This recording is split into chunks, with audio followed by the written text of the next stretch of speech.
Good morning बच्चों, online class में आपका स्वागत है। 8th क्लास में साइंस सब्जेक्ट में हमारे कौन सा लेसन अध्याय 16 शुरू हो गया था, प्रकाश। तो प्रकाश के बारे में हमने एक वीडियो इसके पहले देख लिया है।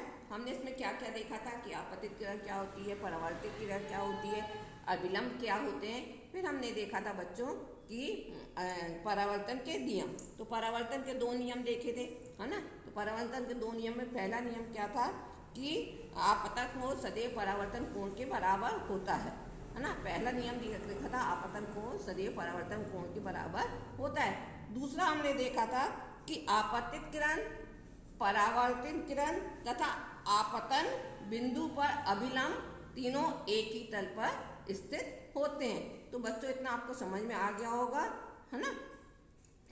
आज हम पढ़ते हैं परावर्तन के प्रकार। परावर्तन के प्रकार हम पढ़ रहे हैं आज, परावर्तन के प्रकार।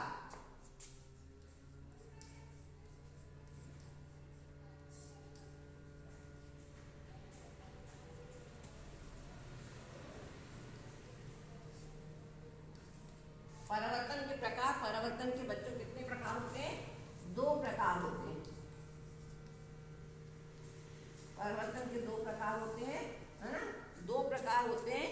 एक होता है कि नियमित और दूसरा विशिष्ट परावर्तन। बच्चों इसके पहले ये देखना है कि जो हमारा प्रतिबिंब है, जो समतल दर्पण पर द्वारा बनाया गया प्रतिबिंब वस्तु का, है ना। इस मतलब क्या है, जब हम किसी समतल दर्पण के सामने खड़े होते हैं तो हमारा जो जैसे हम खड़े हो तो हमारा बायां भाग दाएं भाग दिखता है ना। और दाईं ओर तथा दायां भाग है वो बाईं ओर दिखाई देता है। किसी भी दर्पण समतल दर्पण के सामने आप खड़े होते हो, है ना, तो क्या होता है, जो ये बायां भाग है हमें वो दाईं ओर दिखाई देता है और जो दायां भाग है वो बाईं ओर दिखाई पड़ता है। तो इस परिघटना को क्या कहते हैं? पार्श्व परिवर्तन कहते हैं। कौन सा परिवर्तन कहते हैं?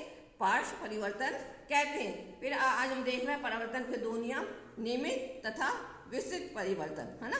नियमित तथा विस्तृत परिवर्तन। अब बच्चों पहला क्या है? विस्तृत परिवर्तन। पहला कौन सा है?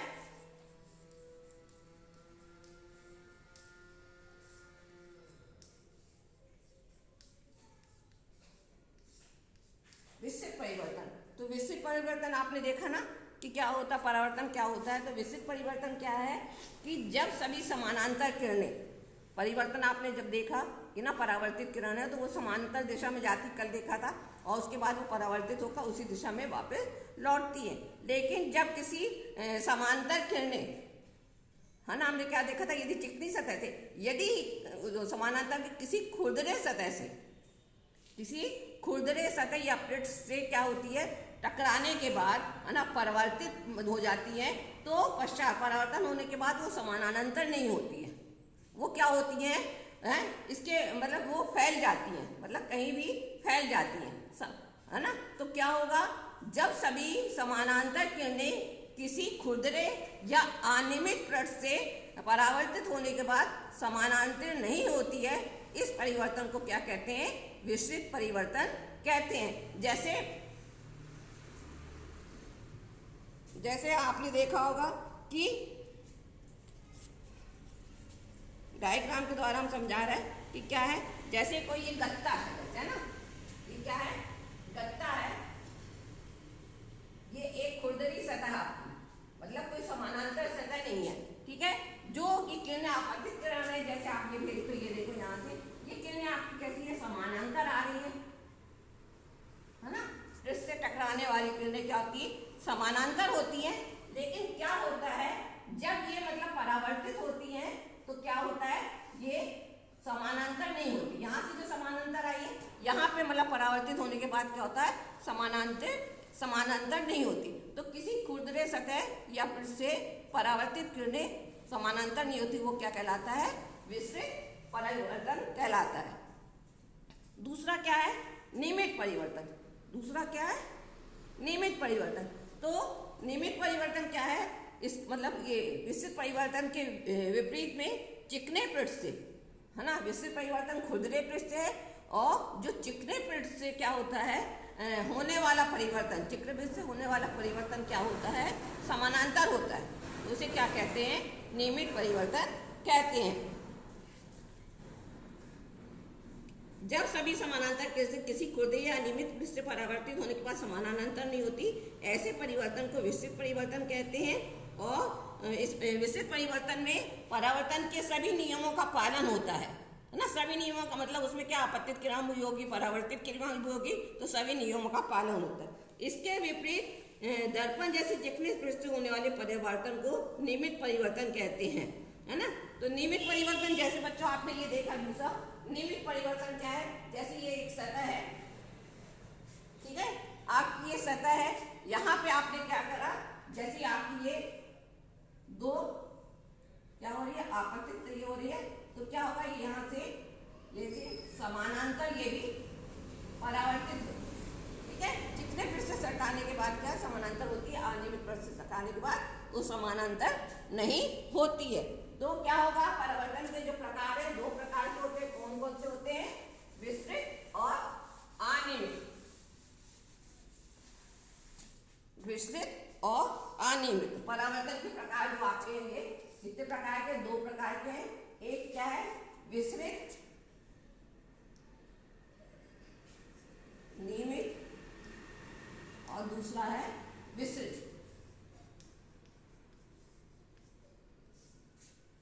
ठीक है। पहला कौन सा है, नियमित है, और दूसरा क्या है, विस्तृत है। नियमित, जब प्रकाश की किरण किसी चिकने पृष्ठ पर आपतित होती है तो परावर्तित प्रकाश जो होता है वो समानांतर होता है, और जब प्रकाश की किरण किसी खुरदे पृष्ठ पर परावर्तित होती है तो वो क्या होता है, विपरीत दिशा में फैल जाती है ना, विपरीत दिशा में चली जाती है। ये दो नियम देख लिया आपने बच्चों, है ना। दो प्रकार के परावर्तन के दो नियम होते हैं। इसके बाद आप देखोगे कि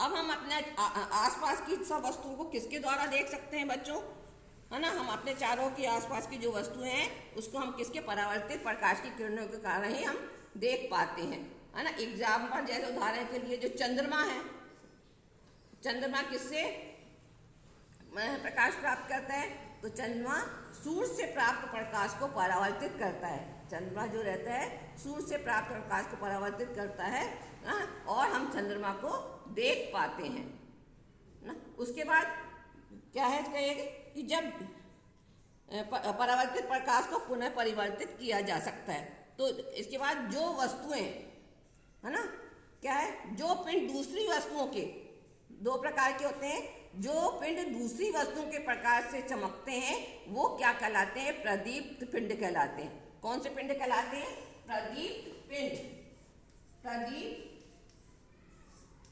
पिंड। प्रदीप्त पिंड क्या है ना, प्रदीप्त पिंड क्या है, जो पिंड दूसरे वस्तुओं के प्रकाश में चमकते हैं वो क्या कहलाते हैं, प्रदीप्त पिंड कहलाते हैं। दूसरा जो दीप्त पिंड, दूसरा क्या है, दीप्त पिंड। तो दीप्त पिंड क्या है बच्चों, जो पिंड स्वयं प्रकाश उत्सर्जित करते हैं, है ना। जो दीप, पहला ये हो गया, दूसरा है दीप्त पिंड। दीप क्या है, जो स्वयं प्रकाश उत्सर्जित करते हैं, मतलब जिनसे अपने आप प्रकाश उत्सर्जित होता है ना, वो क्या कहलाते हैं, दीप्त पिंड कहलाते हैं। जैसे सूर्य, सूर्य हो गया, सूर्य क्या करता है, सूर्य से अपने आप प्रकाश, मोमबत्ती का जलना, है ना, मोमबत्ती की जो ज्वाला है ना। उसके बाद आपका हो गया विद्युत लैंप। तो ये क्या है, दो प्रकार के होते हैं पिंड, प्रदीप पिंड और दीप पिंड। प्रदीप जो दूसरों के प्रकाश से उत्सर्जित होते हैं, है ना, जैसे चंद्रमा है जो सूर्य के प्रकाश से के कारण परावर्तित होता है और हमें दिखाई, हम चंद्रमा को देख पाते हैं। दूसरा जो पिंड दूसरे वस्तु के प्रकाश में चमकते हैं, ये देख लिया प्रदीप हमने। जो पिंड स्वयं अपने ही प्रकाश से उत्सर्जित करते हैं वो क्या कहलाते हैं, दीप्त में, है ना। तो इनका प्रकाश क्या है, जब हमारे नेत्रों में पड़ता है ना। इसके बाद परावर्तित प्रकाश को पुनः परावर्तित किया जा सकता है।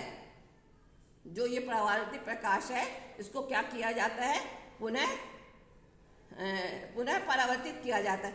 उदाहरण के लिए बच्चों जैसे पेरिस्कोप, है ना, जिसे हम परिदर्शी भी कहते हैं, है ना, पेरिस्कोप जिसे परिदर्शी कहते हैं। तो परिदर्शी क्या है, परिदर्शी में क्या होता है, पेरिस्कोप या परिदर्शी, परिदर्शी पेरिस्कोप, इसको हम क्या कहते हैं? पेरिस्कोप। पेरिस्कोप में क्या होता है बच्चों? दो प्रकार के समतल दर्पण होते हैं, है ना। दो समतल दर्पण के उपयोग किया जाता है इसमें, है ना। दो दर्पणों के परावर्तन द्वारा, दोनों जो दर्पण है उनके परावर्तन द्वारा आप उन वस्तुओं को देखने योग्य बन आते हैं, है ना। उस वस्तु को देखने योग्य बन पाते हैं जिन्हें आप सीधे नहीं देख पाते। कई वस्तुएं जिसे हम सीधे नहीं देख सकते हैं, तो ये पेरिस्कोप जो हम बनाते हैं तो उसमें दो समतल के द्वारा जो होता है उसे हम देख पाते हैं। दूसरा क्या है बच्चों?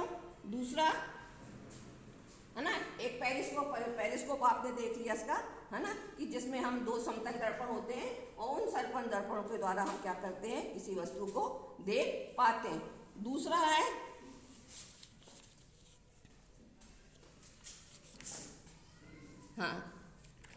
तो दूसरा बच्चों क्या है? जो ये पेरिस्कोप का उपयोग किसमें किया जाता है? पनडुब्बियों में किया जाता है, टैंकों में किया जाता है, और बंकरों में जो छिपे हुए सैनिक होते हैं वो बाहर की वस्तुओं को देखने के लिए ये पेरिस्कोप का उपयोग करते हैं। ठीक है। अब बच्चों आपने देखा होगा, यदि आप क्या करते हैं इसके लिए, जैसे, है ना, आप नाई की दुकान में जाते हैं, बाल कटाते हैं, तो क्या होता है? आपको पीछे का हिस्सा यदि देखना होता है तो नाई क्या करता है? दूसरी तरफ भी अपना एक समतल दर्पण, है ना, समतल, तो उसके द्वारा आप क्या करते हैं? अपने पीछे का हिस्सा भी देख पाते हो। तो अब बच्चों एक क्या होता है? बहुमुखी दूरबीन, टेलीस्कोप जानते हो आप, है ना। क्लाइडोस्कोप आप जानते हो? क्लाइडोस्कोप, है ना, क्लाइडोस्कोप जिसमें हम यदि देख, क्लाइडोस्कोप के अंदर क्या रहता है? दर्पण रहता है, उसके द्वारा हम किसी भी चीज को देख सकते हैं। तो क्लाइडोस्कोप क्या होता है बच्चों?